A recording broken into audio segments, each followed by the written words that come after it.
Hi, my reactors. I'm back with Chapter 11. Bernice continuing. Chapter 11. She pushed the image away and wiped her eyes. She had done what was necessary to save the twins and to save herself.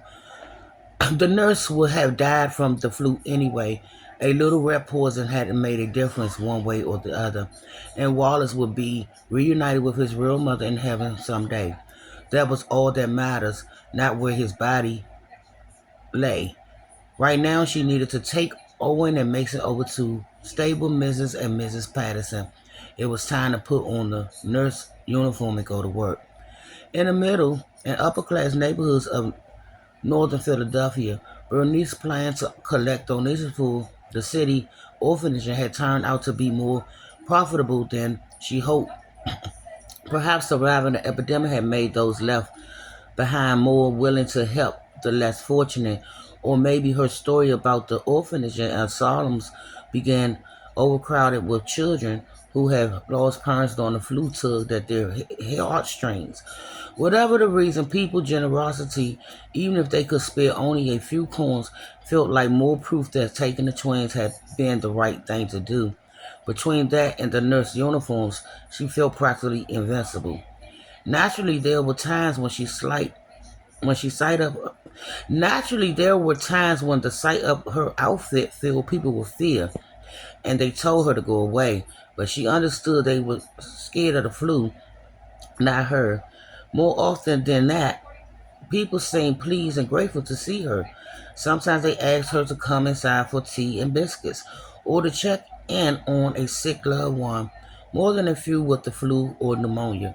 At first, she was reluctant to give medical aid, but once she realized those visits results in larger than donations, she readily agreed to check for fevers, white browns, and recommend elderberry or peppermint tea for sore throats and stomach aches. In some cases, she dispensed drops of Ladium from a bottle she found in a dead nurse's bag for for what? For earaches, the vapors, gangrene, measles, syphilis, epilepsy, and insomnia. On days when grief was the only thing she could feel, she prayed to God she'd catch a deadly illness so she could be with her son again. She loved Owen and Mason, but not like she loved Wallace. Something was missing that she couldn't quite put her finger on when it came to him, like a disconnect of the natural bond. Oh, sorry, y'all. Let me put it right. Uh, Bond mothers felt so deeply for their children, or the savage maternal instinct that would have made her petrified of dying and leaving them behind. She wasn't willing to die for them like she was for Wallace. She tried to feel the same way about the boys, wanted to feel it more than anything, but it couldn't be forced. If something happened to her, the twins would be fine with Mr. and Mrs. Patterson.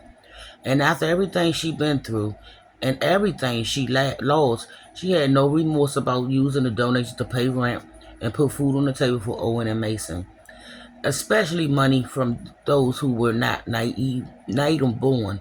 The number of immigrants living in big houses and nice neighborhoods both surprised and angered her. They had stolen jobs from real Americans and didn't deserve to be living the American dream. And according to the paper, the poorest section of the city has been hardest hit by the epidemic. So it seems only fair that the rich, no matter where they have been born, should help the poor. She just had to keep knocking on the doors. While canvassing a new neighborhood 10 blocks south of the one she visited the previous day, she turned off the main thoroughfare and made her way past a barber shop and a pool hall, then hurried along the sidewalk towards the residential area 2 blocks over.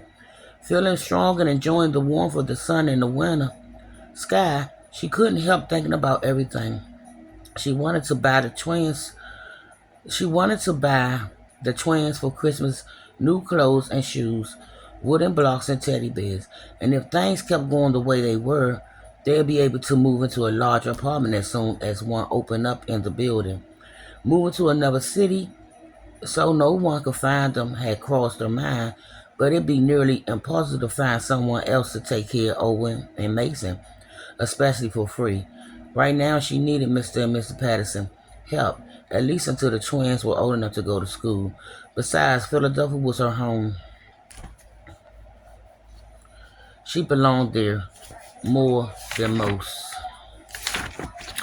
And I will be back with the continuation of Bernice, Chapter 11, Orphans.